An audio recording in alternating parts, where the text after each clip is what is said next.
Hey, Bruiser buddies, this is Wrestling Nostalgia with Dave Dynasty. Before we dive into the episode, make sure you hit subscribe on the podcast platform you're listening on. Also, follow me on X at The Dave Dynasty and subscribe on YouTube by looking up Nostalgic Dave Dynasty. You can also buy one of my shirts at ProWrestlingTees.com/The Dave Dynasty. Now, enjoy the show. Welcome to 1 hour of the toughest, roughest wrestling you'll ever see. That's right, Dick the Bruiser said it all. The big question, have you got the endurance? Have you got the brains to get past the excellence of execution?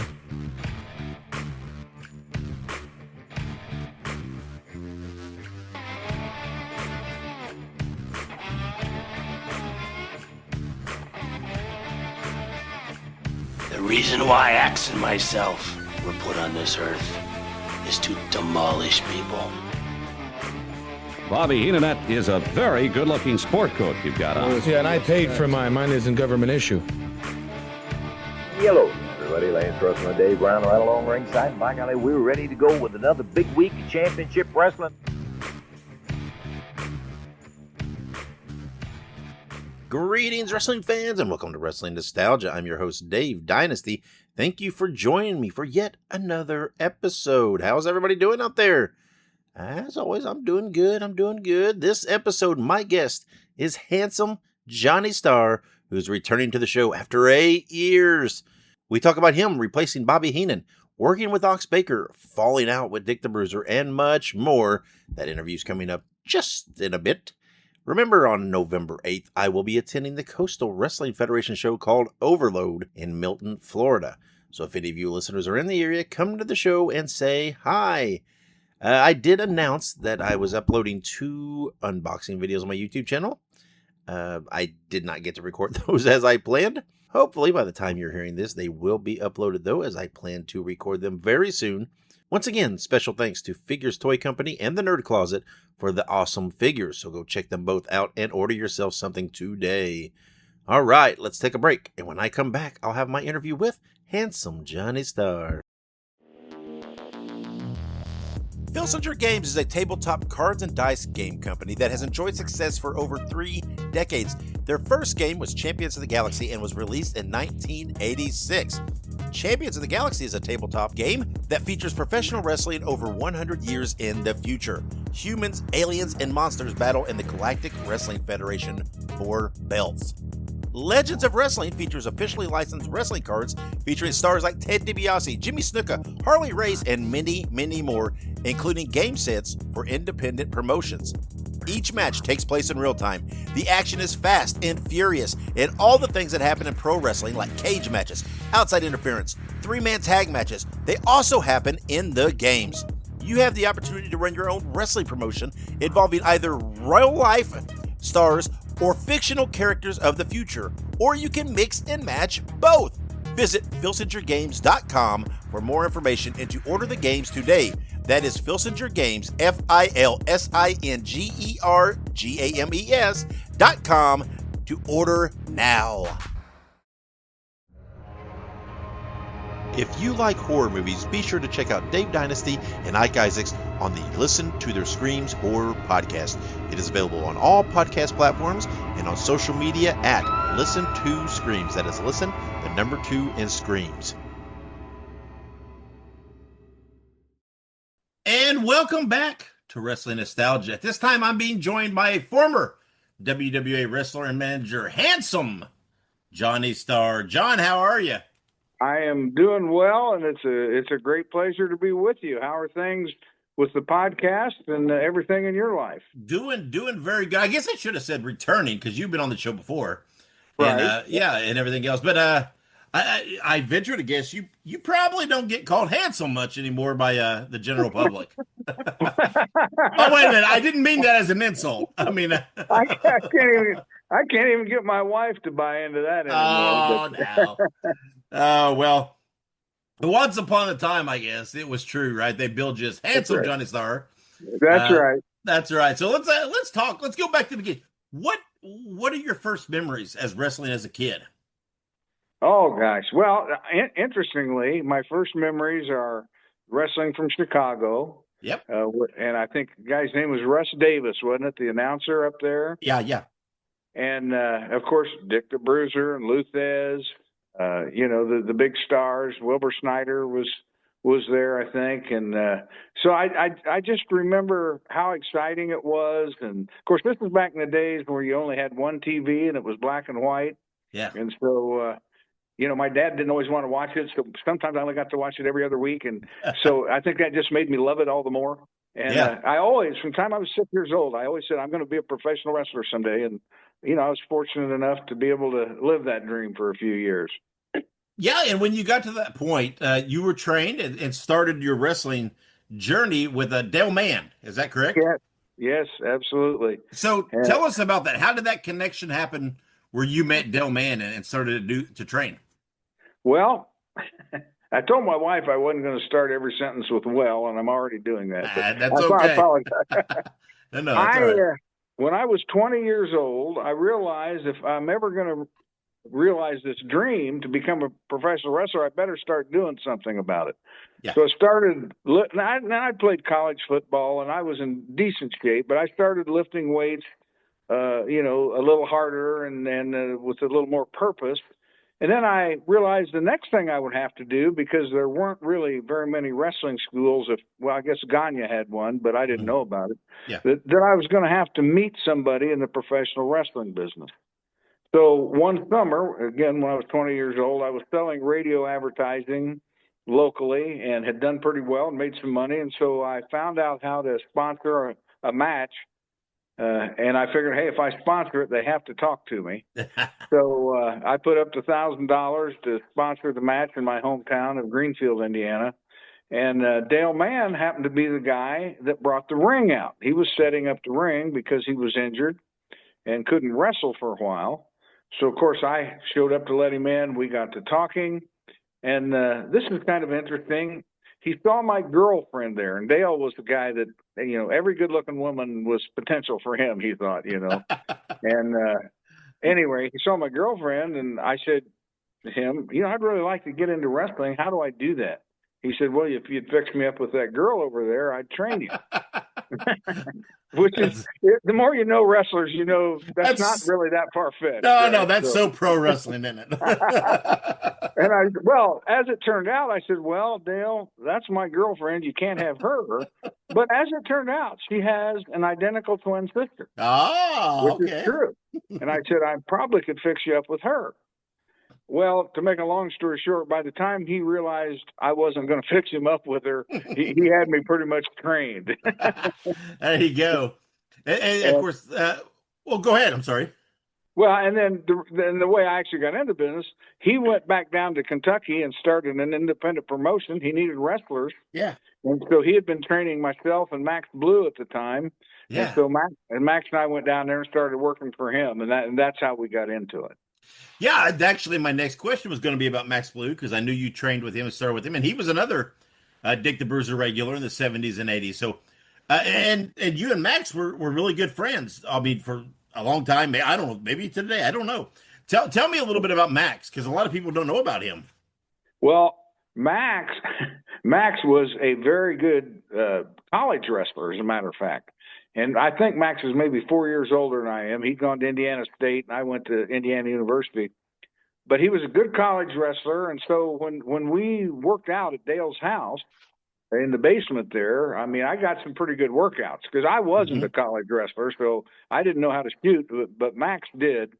But also Max, obviously we weren't shooting down there very much because we had to learn the business. And so Max was a really great guy to work with. He was willing to do what we needed to do to learn the trade, so to speak. Yeah. And we stayed friends for years. But in all honesty, I probably haven't talked to him for 15 years. And I really don't know if he's still alive. I hope he is, because I'd love to see him again. But he was good. He was a great guy. I had a lot of respect for him. And by the way, when Dick the Bruiser and Bruiser Brody got in that fight, and I think it was in Peoria. Yeah, I think that's where it was. Max was in the dressing room, and he actually stepped in between them. Yeah, and very few people know that. That's right. And he called me. Go ahead. No, I was just gonna say Max is one of those guys I've tried to track down for a long time. I'd love to talk to him if he is still alive. I can't, but I'm having trouble, finding a connection and connecting with him. Yeah. If he is still alive, I'd love to talk to him. Yeah, well, I may actually get serious about trying to find him. His real name is Dennis Dotson, and he always lived on the south side of Indianapolis. He had various jobs. He wrestled up to, I'm sure, into his early 50s at least. Yeah. I've tried to make some contact. He's one of those guys. I'm hoping he's still alive, and hoping I can make some contact with him. When we talk about your early career, I got to tell you, tell me a little bit about the name Jocko Chino. Well, I only wrestled under that name for one match, and I don't know why I chose that. I guess I thought, I wanted to be kind of a dirty heel, not a pretty boy heel. I gotcha. And so where I came up, I don't know where I came up with it, but I used it the first, I think one of the probably the first one or two matches I worked for Bruiser in Elwood, Indiana. I came with my Jocko Chino outfit and worked as Jocko Chino. Bruiser said after, get rid of that. He said, you're not working that way. Go back to the hands. Well, I was gorgeous Johnny Starr. Yeah. And but I don't know. It was Jocko Chino, the Chicago Street Fighter. Yeah. Right. So that was what was supposed to make me sound tough, Yeah, but, well, I wonder why that didn't stick. I mean, it just never. Who knows?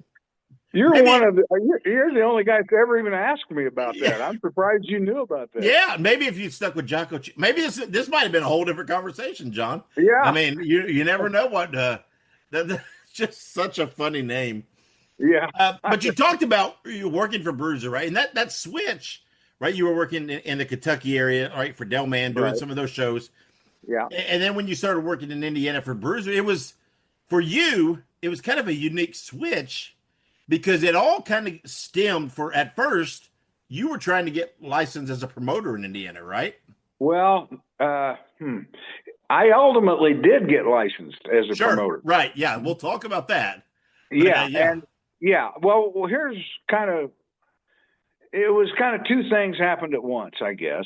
I got booked on a card in Southern Indiana with, there was two or, I don't know, Max and I were on there, and I think maybe a couple other independent guys, and then Bruiser sent down 4 guys. Okay. And this had to do with a lawsuit that Bruiser had lost. So a guy named Don Pruitt had sued him for having a monopoly, and so Bruiser had to furnish talent. Yeah.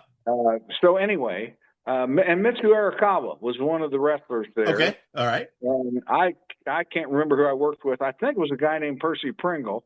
Oh, okay. But I could be wrong about that. At any rate, Mitsu came up afterwards and he said, "Hey, you need to call Bruiser, and you could work up there." And he gave me Bruiser's number and everything.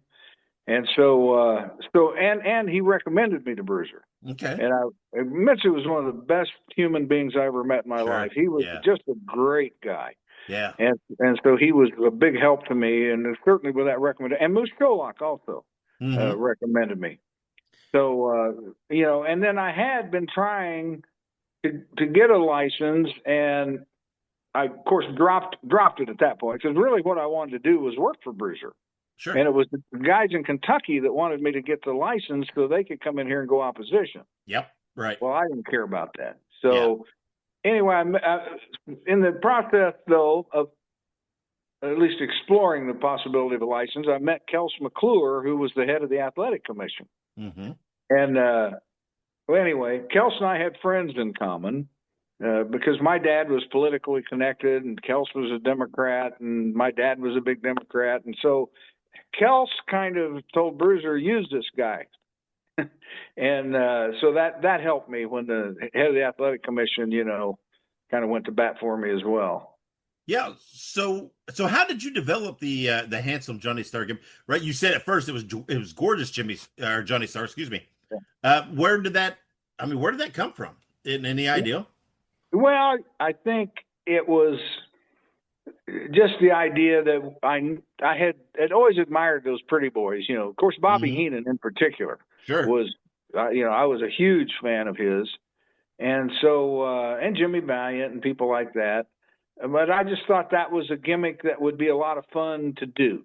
Yeah. And so I started out as Gorgeous Johnny Starr, because Johnny Starr just sounded like a pretty boy name, Sure. And then, of course, gorgeous, But the interesting thing was when Bruiser decided to put me over, and I'll never forget this, he pulled me aside in the locker room at Champaign, Illinois, and said, I'm going to make you a manager, and we're going to call you Handsome Johnny Starr.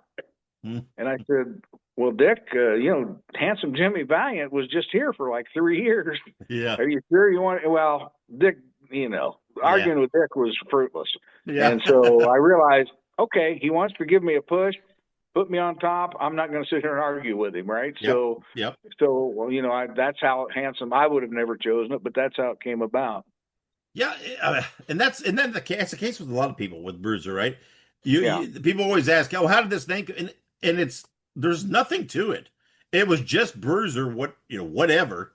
Yeah, like Bobby Heenan always said, he really is not 100% sure why the name Bobby came into it. Yeah, he assumed it was because of Bobby Shane, but he didn't know, right? Because Bruiser just said one day, "Oh, yeah, now you're Bobby Heenan," and whatever, and that was Bruiser's way, right? Whatever came to mind, that's what you went with. And the more you argued, the less chance he was going to change his mind. So there was no use arguing. I will say this: in Bobby's case, his real name was Ray. I think Bobby was a much better name for a pretty boy guy than Ray. I do too. Yeah. I mean, I think it worked in the long run. Yeah. Yeah, definitely did. Yeah. Well, and like you mentioned, right, you were working for Heenan in the 70s. You kind of became a key player for Bruiser. What did you think once you made that switch over from Kentucky? What did you work? I mean, this had to be the wrestling, right, that you grew up watching. And what did you think working for Bruiser at that? I mean, it had to feel kind of surreal for you. That's the perfect description. It was, because again, at 6 years old, I was watching Dick the Bruiser on television. Yeah. Wanting to be a wrestler, then to actually be in the ring with him, it was surreal. Yeah. I will say there was a match after he put Ox Baker and I together. We had a match that made no sense whatsoever. It was Ox and I against Bruiser and Crusher. Okay. I mean, the fans had to think, well, this is not a match. I mean, but regardless, we headlined the convention center in Indianapolis, and I remember driving from my home in Greenfield, 20 miles away, to the match that night, thinking, I can't believe this is real. That I'm going to be in the main event with Dick the Bruiser in the convention center. Yep. And so, it was definitely surreal. But what helped me a lot in the business was Mike Snyder. You remember Wilbur's son, Mike? I do, and that was actually the next thing I was going to ask you. Okay. Because you have said, right, that you had several matches with Mike Snyder that you think kind of helped make Bruiser look at you a little differently. Oh, no question about it. We had, of course, when I first came up here, I was young in the business. I was a jobber. I was going to do jobs. And so for the first few months, I did jobs. But they put me in with Mike. And, of course, I was doing jobs for him. But we were flying around the ring, and we were having matches that were, to be honest, so good that the other wrestlers were coming out and watching us. Yep. And then we'd come back and, and get a lot of praise. And Mike, of course, he and I both went to Indiana University at the time. Sure. He's right. 2 years older than I am. Yeah. But Mike was going back and telling Wilbur, and they were hearing about it. So that was the big help. Yeah. That I did know how to work, and I was a kind of a flyer, so to speak, and of course Mike was. Yeah. And those matches, I believe that's kind of what made it. And then, but I also believe that these little political contacts and things helped me a lot too. Well, sure, right. I mean, you said your dad was a key Democrat in the state and whatever. Right. So was Bruiser's mom. Right. I'm sure there was a location there, but Mike Snyder is a great talent. One of those guys that not enough people talk about. Right. And I know he went on. He's a big tennis player and everything else and whatnot. But Mike was a great talent. Had a great look and everything else. Mike was by far, and I think this is not a stretch, the best athlete in the business when he was there. I'm not saying he was the best professional wrestler, although he was really good. Yeah. But he was without question the best athlete in the business. I mean, he could do everything. And he was a great football player. I played against him when I was a freshman and he was a senior. And I had a brother that was a senior, also was an all-state football player. But we played Mike's school, and I can remember Mike one game when I was playing, intercepting a pass and stepping on my back on the way to the end zone as he scored. Yeah. But, he was good. He was good. Yeah, and when most people think of handsome Johnny Starr, right, you're often cited as the quote-unquote guy who had to take Bobby Heenan's spot. Yeah. And I guess that's, I don't know, the legacy, the whatever you want to call it, that you've had to endure. But when that happened, right, obviously Heenan let, whatever, the dispute over pay with Bruiser, he went full-time to the AWA. Bruiser decided to kind of push you up more as that lead heel manager. Yeah. At that time, did Bruiser, was there pressure from Bruiser to fill that spot, or did he just say, hey, now this is you? And he kind of let you go from there. What was that like in the moment for you when all that developed? Bruiser called me actually on the phone because I was still going to IU at the time. Sure. And said, Heenan's leaving and we're going to put you in that slot. Okay. Of course, I was ecstatic. I can't even tell you, to be in that. It never dawned on me at the time, you're going to have to follow the best manager in the history of wrestling. Sure. Yeah. All I thought about, this is a great opportunity. Right.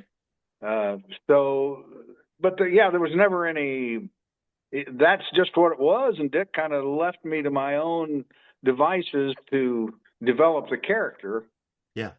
I think the biggest mistake I made developing the character was trying to be like Bobby Heenan. Yeah, okay. And you just can't. I mean, you can't do it. His wit was too quick. Yep. He was probably the best wrestling mind in history, along with everything else. Tremendous worker. I wouldn't say he was the best guy I ever met. He certainly, Bob, the story of Bobby. I mean, he quit school in the 8th grade and he was supporting his mom. I mean, unbelievable story. Sure. I mean, that's the rags to riches. Yep. But Bobby was very protective of his space. Sure. And I was being put into his space. Yeah. So he was not happy about that. And, even though when he would come back to Indy, we would hang around together and go to bars together and things. But always after we went out, I'd get a call from Bruiser because Heenan had gone home and called him and told him something I'd said, complaining about the pay usually.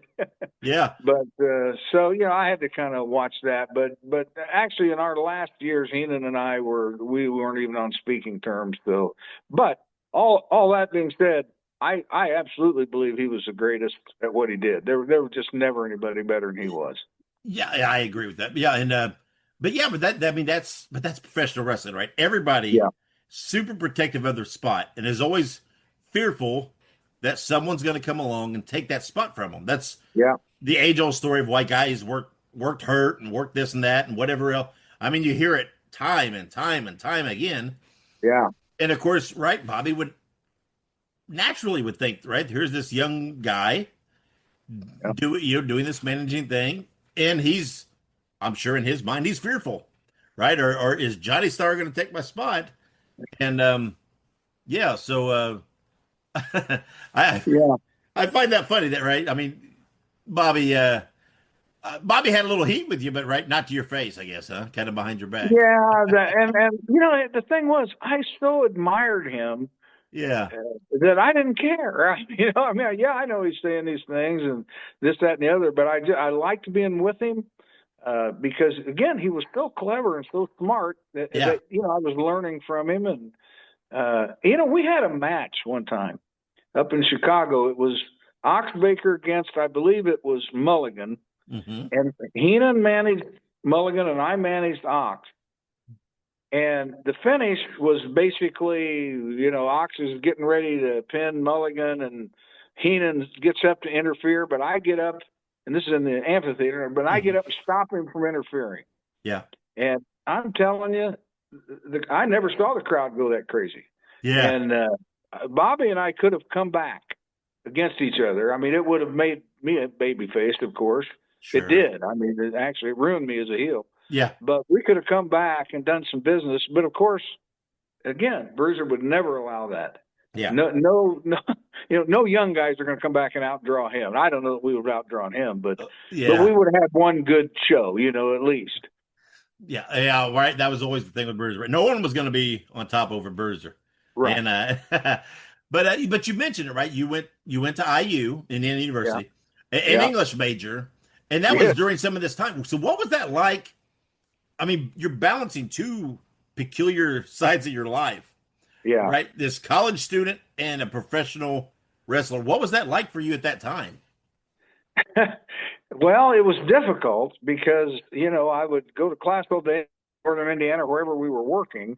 Mm-hmm. And so, that was kind of physically draining on me. But on the other hand, being on campus as, and people were watching wrestling and they would occasionally recognize me. And that was kind of fun. Yeah.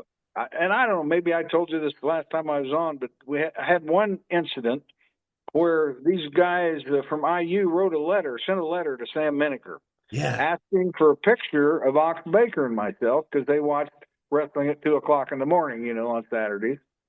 And but they didn't know I lived in Bloomington. Yeah. Anyway, I got home from a match real late, midnight, 1 a.m., and I had the pictures, so I went up to their dorm and knocked on the door and said, hey, you wanted a picture of us, right? And they're like, of course, they were drunk and high, and they're watching wrestling. And I'm on the TV set, and I'm at their front door, Talk about, and they were, the looks on their faces was just hysterical. But that was kind of fun, Yeah. And we've talked, right? Ox Baker's come up several times, right? This I don't know, larger than life wrestling personality, right? I mean, so such a big thing. What was Ox like to work with for you? Because Ox is always known as the guy that had bad knees, couldn't bump a lot, worked around a lot, but he had this terrifying look, that scared everybody. Yeah. So what was it like for you to manage him and work with him? Well, I did enjoy it at first. One of the problems is Ox, in those days, and today too, still, a heel can't be a clown. Yeah. And Ox would clown too much in the ring, and he would kill the heat, and he brought a lot of heat from the other wrestlers. Sure. They did not like the way he conducted himself. Yeah. And I resented it because it kind of reflected on me a little bit. And so Bobby Heenan would have a New Year's Eve party every year. He wouldn't invite me because I was Ox's manager, and he didn't like Ox, so. Yeah. But that's okay. Ox and I had a pretty good run for a couple of years, and it was fun. But it was getting really old with him doing the clowning and embarrass. He would do things like embarrass you outside the ring, not when you were doing wrestling stuff, but like you might invite him over to your house or something, and he'd say something incredibly rude or embarrassing, and he did that to a lot of people. Yeah. Do you remember a guy named Brad Davis that promoted some independent wrestling? I do. Yeah, I know that name. Yeah. Well, Brad had Ox stay at his house for a weekend one time, and he ended up throwing him out because Ox was so rude to everybody, and it was an embarrassment. Yeah. And that's just the way he was, I don't know how to explain it. But I would say this, Ox cost himself several $100,000 because of his big mouth and the way he conducted himself. Because Gagne wouldn't use him. Sure. And he could have had a great run with Gagne and probably had a good run with Vince, but they wouldn't use him. Yeah. So, and seeing how WWE, right, this is kind of this unique territory, right, where they didn't run towns weekly, right? It was more of a monthly type deal. And then, and there was only a handful of towns that were monthly, and then there was spot shows scattered within that, wherever Bruiser could book a show. I'm assuming that you probably didn't really travel with many people, right? It was more of a get there on your own kind of deal, given the schedule. It depends on where we were going. If we were going to Chicago for Indianapolis, you'd always go with other people. Yeah. And Ox and I did travel together a lot. Yeah. We did. And I'm just trying to think Ox was, Guy Mitchell. I traveled with him. Guy and I were really good friends. John Hill was his real name. Yeah. What a great guy. Very valiant. Yeah. I traveled, but I wasn't going all over the country. Ox did go to other territories and things, and I really didn't. Yeah. And I'm assuming when you and Ox traveled together, you were doing the driving. Well, no, oddly enough, Ox almost always did the driving. Well, that seems weird. It was weird and dangerous because he wasn't the best easily distracted. I bet. He had bad knees, couldn't take a bump. I don't know about driving a car. Yeah, well, he wasn't much better at driving a car. The reason he drove was because he had a much bigger car than I did, and he was 6'5" and 300 pounds. Sure. So that's why he drove. And he never charged me any transportation. I'll say that. He was. Of course, I was his only friend in the world there for a while, so that's probably why. There you go. Well, kind of late in your career, right? You did take a trip to Memphis for a few days, and you've always said you mentioned that really wasn't a pleasant experience for you. Maybe even almost an eye-opening experience for you. So tell us a little bit about that trip to Memphis.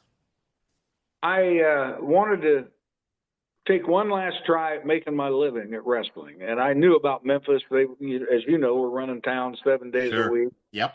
And had a pretty good territory at the time. Lawler was on top. And so I called Christine Jarrett, who was Jerry Jarrett's mother, and that's who you work through, and sent her some pictures. Well, they got the pictures, and they wanted to bring me in as a babyface. Okay. Which I had never worked as a babyface. I didn't have a feel for it. Probably wasn't a good enough athlete to really do it the way it needed to be done. But I agreed to come down. And I got there, and I drove all night, and they did television like at 10 in the morning or something. It was real early. Yeah. And it was live. And I was, so anyway, I wasn't at the top of my game by any respect. And I had a match with somebody, and they put me over. And I was going to wrestle, that was on a Saturday. On a Monday, I was supposed to wrestle a guy named, I think, Ron Bass for the Southern Heavyweight Championship. Yep. Well, I did a blade job on TV for this kid, and his kid that wrestled, and his father was also a wrestler. I can't remember their name right now, but the father interfered after I beat the kid, and cut me. And I dropped my blade in the ring. I didn't know it. Well, that was a no-no back then because nobody ever admitted that that's how we got juice, Yep. So that was bad. And then one of the wrestlers from Memphis brought the blade back and was like, is this yours? Oh, God. That's just the worst crime you could commit. Yeah. Plus the finish, I was doing a sunset flip, which I know you know what that is. Maybe everybody listening doesn't. But anyway, it's a little bit more – it's a move a heel wouldn't normally use. Yeah. And I didn't execute it very well, so that was bad. So just things weren't going well. And then Lawler and I partnered up out in Jonesboro, Arkansas that night and wrestled. I think it was Wayne Ferris that was what his name was in the WWF. The Honky Tonk Man, yeah. Honky Tonk Man, yeah. And another guy. Anyway, of course, Lawler. It was a tag match, and Lawler went over, and I forget what. Oh, I know what I did. I must have wrestled another match too, because the big Russian guy that worked for the WWF, he's like 6'5" and 300 and something. Ivan Kolo, not one. Nikolai Volkov. Nikolai, yeah. Yeah. One of the, I didn't know him much, really, just that night, but he was a very nice guy. But here I am, 5'10", 200 pounds. And he's 6 something and 300, and I throw him into the ropes and backdropped him. Oh. And as he's going, he's saying this as I'm throwing him into the ropes. Nobody's going to believe this. And I think he was right, but he took the bump. I give him credit. But it was another mistake I made, and I could tell by the attitude in the locker room that I was not going to be accepted. And I just said, I'm just done with this. I've got a college education. I'm away from home. I'm not making any money. Of course, I didn't give him a chance, really. But generally in wrestling, I hadn't made any money. And I said, no, I'm going home, and I'm going to go get a job and, support myself. So that's what I did. And it wasn't the right thing to do because I just walked out on them, and they had that match for me planned on Monday. I did call Christine on the phone to tell her I wasn't coming back, and she was pretty gracious about it, actually. By that time, they were probably happy I wasn't coming back, to be honest. Yeah. Now that I think about it. Maybe it saved them a call. Yeah, that's probably right. Yeah, but back in the WWE, right, prior to all this, right, after Ox, right, you were working with Ox. Ox left. And they kind of put you in a tag team with Jimmy Valiant because Jimmy Valiant had returned to Indianapolis. Yeah, he wasn't teaming with Johnny at that point, and then and you and him, and it was working, and things were going pretty well. But this is at that point where tell me if I'm wrong. You kind of become a little disenchanted with the wrestling business. Yeah, and yeah. So tell us about that because you said that you enjoyed teaming with Jimmy, and it potentially could have been a little something, but maybe your heart just wasn't in it as it should have been. Yeah, I had a good job at that point in the computer business, and of course, I can remember a really good match we had in I think it was Peoria. Mm-hmm. Well, that was like on a Tuesday night or something. And I drove, 4 hours after working all day, drove 4 hours there, wrestled, drove 4 hours back. I mean, I just couldn't keep that up. Sure. And I wasn't, Bruiser didn't pay very well at all. Yep. So it wasn't worth it. But I will say this. I enjoyed working with Jimmy Valiant, and I would love, in retrospect, to have had a run with him because he was great to work with. Yeah. Yeah. Yeah. And ultimately, you've said, right, you had a falling out with Dick the Bruiser. Oh yeah. So how did that culminate from you saying I'm done? I mean, how did that falling out occur? It started, and I'm a little foggy on the timeline. I did get a promoter's license. Okay. And I'm sure I don't know. It must have been after I had that match with, as Valiant's partner, because I don't think Bruiser would have put me with him if I had the license at the time. Yeah. So it must have been after that. But I did get the promoter's license. So that was the beginning of the end. Yeah. And then, but he still used me and wasn't using me as a top card, but not as a jobber. And then I don't know exactly what happened, but I just quit. Yeah, I just quit at some point, and then he was mad about that, and then he said, "Well, come back." But then he was just destroying me in the ring. Yeah. So I was not happy. So I just walked out. I didn't walk out. I did give him notice, and I quit. And then I went opposition with Spike when he started his opposition group, and Stormy Granzig and those guys at some point. And I can't tell you exactly how much time expired between those two events. Yeah, or like you said, Spike started running some shows when he fell out with Dick, and he was running shows with Stormy, with Bruiser Brody involved, some different guys, and you worked some of those. But like you said, you did get a promoter's license. So did you actually ever run shows yourself? I never did. I mean, by the time I got that license, I didn't care anymore, to be honest. Okay. And actually, Kels McClure, who was the head of the commission, wanted me to have that license. And in fact, it was his plan that he and I would go into business together as promoters. And then Kels died quite suddenly at a match, at a boxing match, I think. Yeah. But he had a heart attack and died. So that was the end of him. Then I didn't care about it anymore. I let a guy use my license one time in Southern Indiana, and that, turned into a lawsuit and all sorts of problems. So I said, that's it. I'm not messing with this. It's ridiculous. Yeah. So, is that right? You're working a little bit for Spike. You fell out with Bruiser. All this, is that just all these things, is that just ultimately what made you draw the line and say, okay, I'm washing my hands. I'm just done with wrestling for good? Yeah. I mean, I'm trying to remember what made me quit working the independent shows. I mean, I did, after I quit Bruiser and worked for Spike and whoever else was a part of that, that promotion. I did work a couple shows for the WWF actually, as a result of my friendship with Guy Mitchell. Yeah. Okay.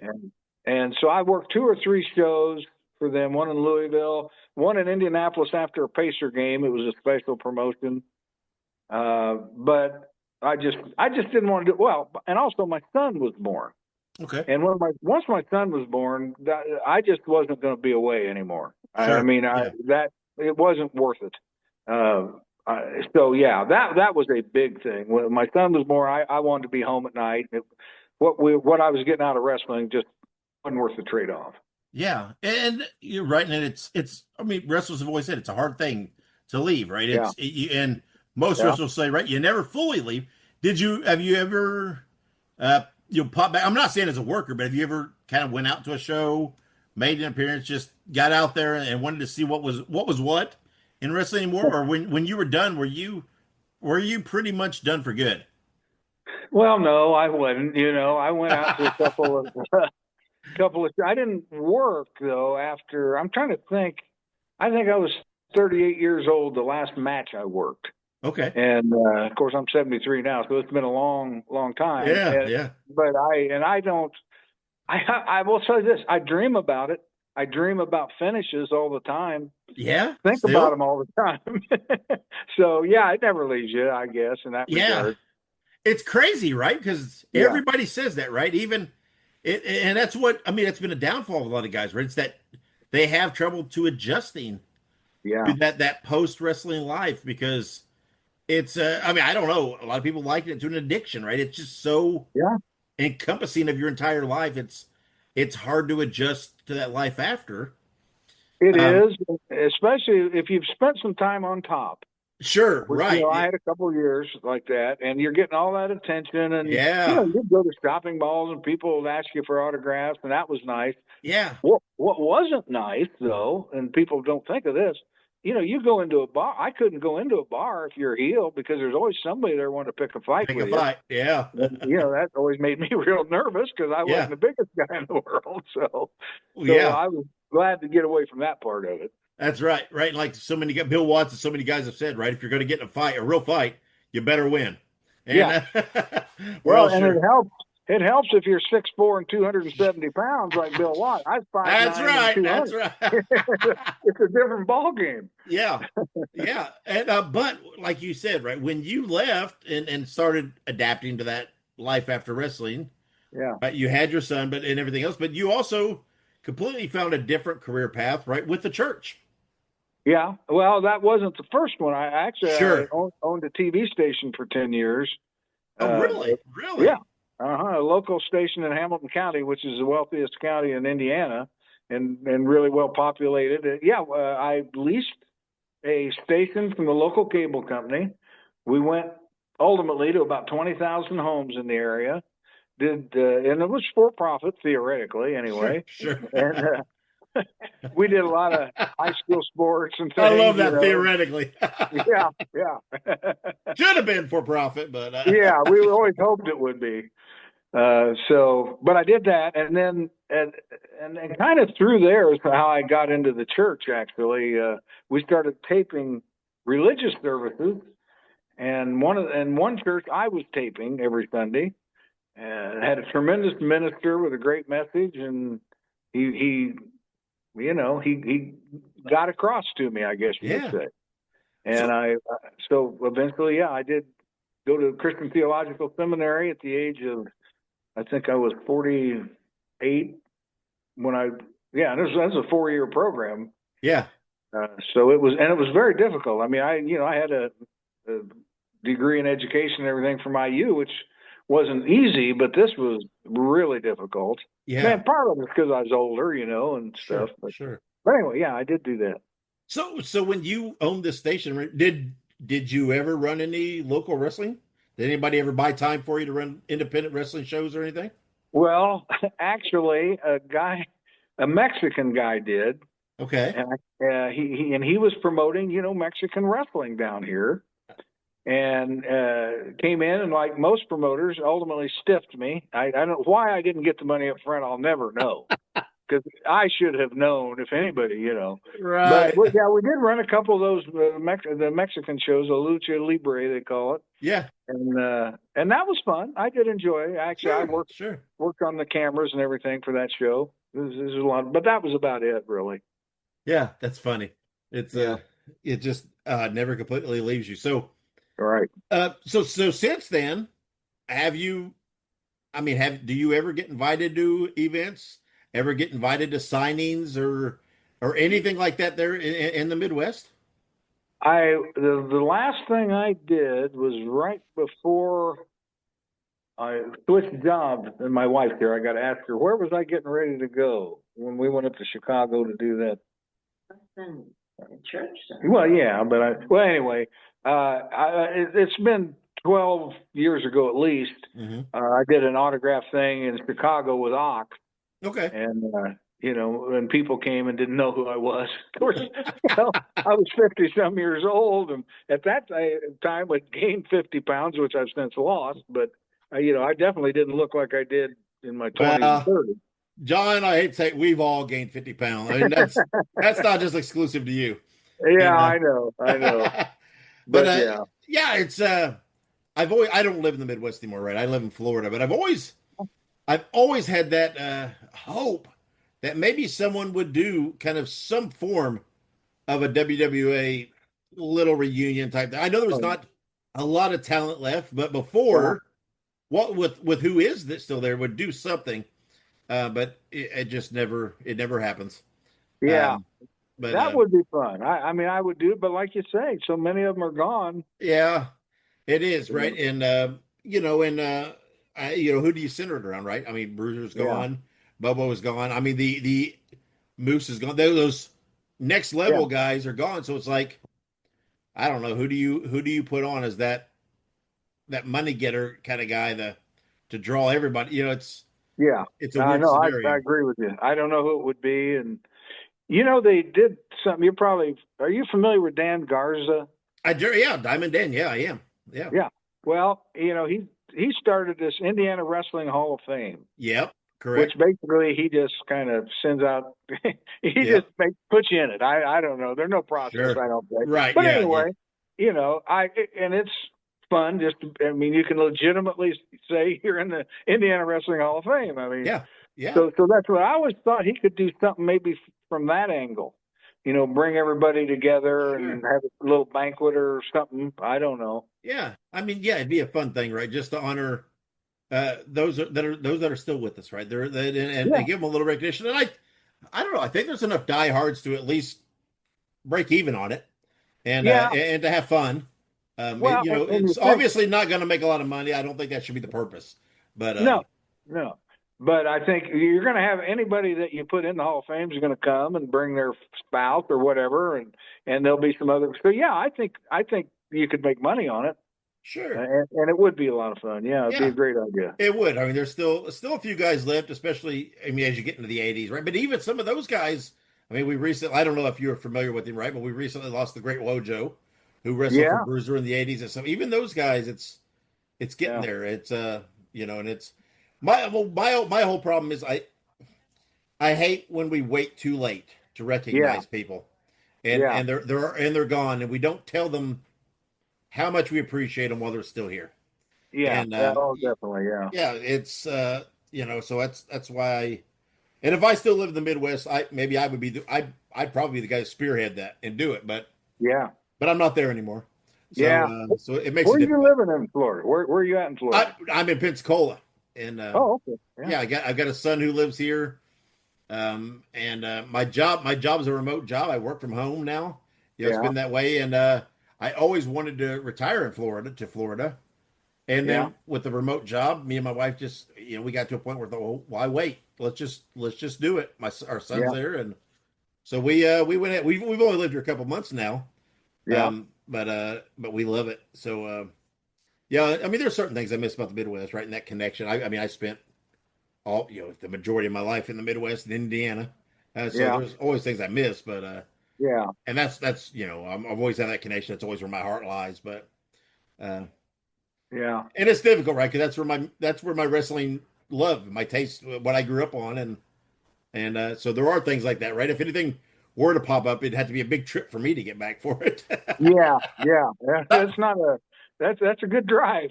Not saying I wouldn't do it. I still have family in Indiana, so and everything else, but not saying I wouldn't do it. But where it might have been me spearhead that event, it's now if it were ever to happen, I would just attend. Yeah. But, that's okay. It is what it is. So, you said you worked some indie shows. What finally made you decide to draw that line and just leave wrestling for good? Well, again, it was my son, and I every time I went out, I was getting hurt. I wasn't I wasn't holding up too well anymore, I guess, and I wasn't enjoying it. So I don't remember. There wasn't a specific date that I said I'm done forever, but at some point, after I started the TV station, I didn't have time, so I knew I wasn't going to go back then. So I was somewhere around the age of 40, and I knew it was over.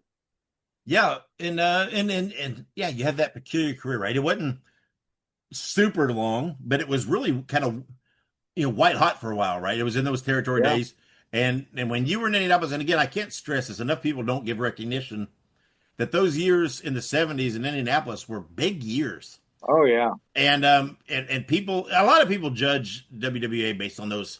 Well, they see a lot of the late tape, and Bruiser when he's really old, and that's not fair. Right. In the 70s, the WWA was right up there, major promotion with everybody else. Yeah, they were. And then during many of those years, Johnny Starr was a big part of that. And John, and they, again, I don't know, maybe as far as wrestling goes, people will always remember you. Maybe they always will, as the guy who was supposed to fill Bobby Heenan. I don't think it's a fair statement per se, but whatever, that gave you that opportunity. And again, were you going to be Bobby Heenan? Who's going to be Bobby Heenan? Bobby Heenan's like we said, a generational guy. No one's going to be another Bobby Heenan. Yeah. But John, I think you did admirably. I think you filled the role well. You did good.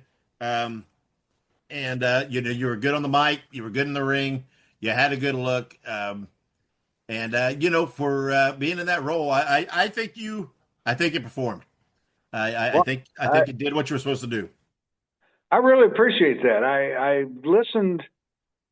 I'm pretty sure it was your podcast. You guys were listing the 10 best managers, and a year or two ago. And when you had me at number 2, I was so thrilled to hear that. Yeah, that's right. Because there was a lot of guys on that list. I'll tell you the guy that I really liked, other than Bobby, was Duke George.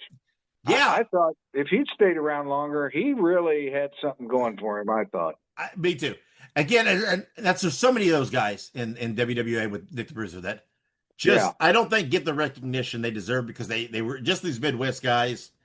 Duke was a great guy, and had that connection with the Valiants, worked with the Valiants and other guys, but that's visually what I always see is Duke and the Valiants.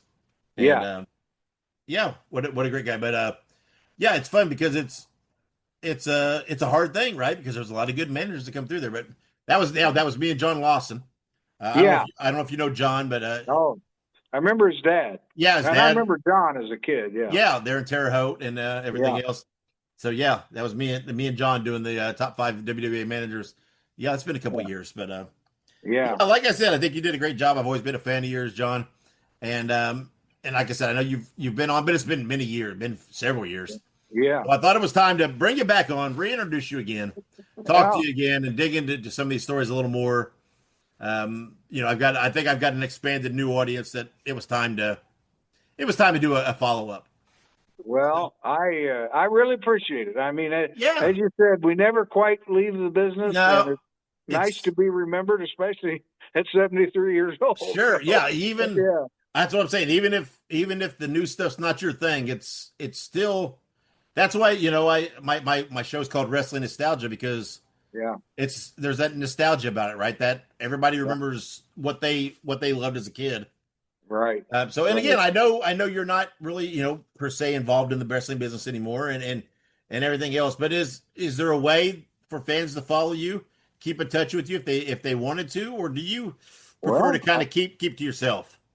I would love to hear from fans, and I guess I'll just give you my email address. It's probably the easiest way. If that's what you want to put out there in the world, you go right ahead. Oh yeah, I don't mind. It's J Davis, JDAVIS 952 at hotmail.com.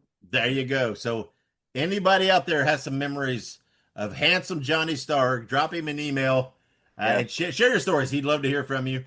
And you know what? I don't know, but John, maybe we have to talk. I think the world needs a handsome Johnny Starr t-shirt. Well, maybe so. I don't know. I don't know if that'd be in a hot pink or what that would have to be.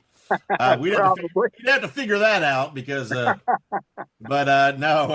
I don't know. Would we have to put on it? Is it like logistically, do we have to put the guy that followed Bobby? I don't know. Is that like a thing now for you? Probably, yeah. I mean, everything you read about you, that's what they say. I don't know. Do we have to put that sub note on there? I don't. Hey, listen, I've got no problem with it. You know, I never thought I was as good as Heenan. I was glad to, just get the opportunity to do what I did, and there probably was no bigger admirer of Bobby Heenan than I am. Sure. So I got no problems with it. No, if there's a handsome Johnny Starr shirt, you could carry it on your own. We don't need anybody else. that long blonde 70s hair on there, and that's all. You know what? Maybe we just forget that. We'll just do this gorgeous. We'll go back to gorgeous Johnny Starr. There you go. And prior to that shift, we'll go back to where you started, and all right, gorgeous. So. Good. But John, it's been a lot. I'm sorry. I said we'll put some sequins on it too. I'm telling you, I got that. I've got a picture of you in who is it? The Strangler? I think the Strangler, John Hill. Yeah. I think you managed a Strangler when he had that run. Yeah. And there's and you're with him, and you got the belt and everything else, and you're wearing some sequin pants and a sequin vest. Yeah. You're completely sequined up, and it's something, John. It's something. Yeah. You still have that get up by chance? No, I don't. I don't. That's too bad. No. That's too bad. I'd pay to see a 70-year-old John Davis wearing that get up. Well, it has to be a lot of money to get me to do that. Well, we'll sell some shirts and we'll raise that. So there you go. All right. Well, John, it's been a lot of fun talking to you and catching up. And and I hope, again, I'm glad to hear you're doing well, and love to talk to you, tell stories. And who knows, a little bit down the road, we'll do it again, revisit and reintroduce you to my audience again. So that'd be great. Yeah. Thank you for giving me time and talking to me. And it's been a lot of fun talking to handsome Johnny Starr. Thanks a lot.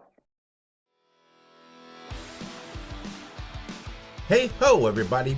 Subscribe to the Pinhead Pod, the Ramones fan podcast, bringing you interviews, news, deep dives, and much more.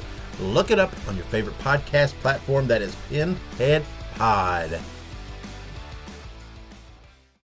Available on all streaming platforms. It's professional wrestling's greatest, largest, privately owned wrestling library. All the classic hits, flips, slams, and pins of yesteryear are on one place. It's Ultimate Classic Wrestling. Check out the Nature Boy Ric Flair, Hulk Hogan, Mr. USA Tony Atlas, Tito Santana, Rick Martel, a who's who of professional wrestling's greatest spotlight stars ever to grace the squared circle, all in one place. Grab the best seat in the house for memories and mayhem on Ultimate Classic Wrestling. Hey guys, Ray Russell here. Lots of new stuff happening here at WrestleCopia. If you haven't checked out our website at WrestleCopia.com, it's a great way to keep up with the latest episodes of all of your favorite Copia programming, from the Wrestling Memory Grenade to Regional Wrestling with the Territory Talk, the Wrestling Stoop with the legendary Bob Roop, and of course all of those programs also available at your favorite podcast streaming platforms. And if you want to stay up to date with everything going on in the Copia world, all the latest news, random thoughts, fun videos, pictures, and more, make sure to join the more than 33,000 followers over at Facebook.com/Wrestling Grenade. Don't be left out.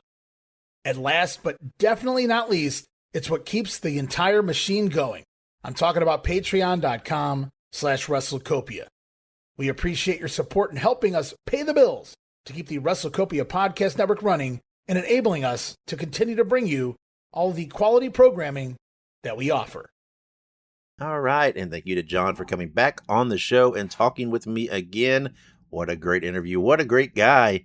Guys, follow me on social media. I'm pretty much on any platform. Just look up Nostalgic Dave Dynasty or at The Dave Dynasty, and you can find me. Also, be sure to subscribe to me on YouTube for lots of classic wrestling content, plus all of my various podcasts. Go check out all the other WrestleCopia Network podcasts. You can find them individually on your favorite podcast platform, or you can visit WrestleCopia.com. Also, be sure to check out my friends at the Ultimate Classic Wrestling Library. Visit ClassicWrestling.net to sign up for your account, and then download the app on all of your smart devices. Now, last episode, I said that my guest this week would be Sick Boy, but if you follow me on social media, which you should, you will see that I did switch guests because of scheduling. So coming next episode is former member of Raven's Flock, Sick Boy. We'll discuss everything about Raven, the Flock, WCW, and much more, so come back next episode. Guys, once again, thank you for listening. Thank you for your support. And as always, wherever you go and whatever you do, be good, be safe, and keep on growing. Fans, we brought you All-Star Championship Wrestling. This is Sam Maneker thanking you for being with us and saying until next time, so long, everyone.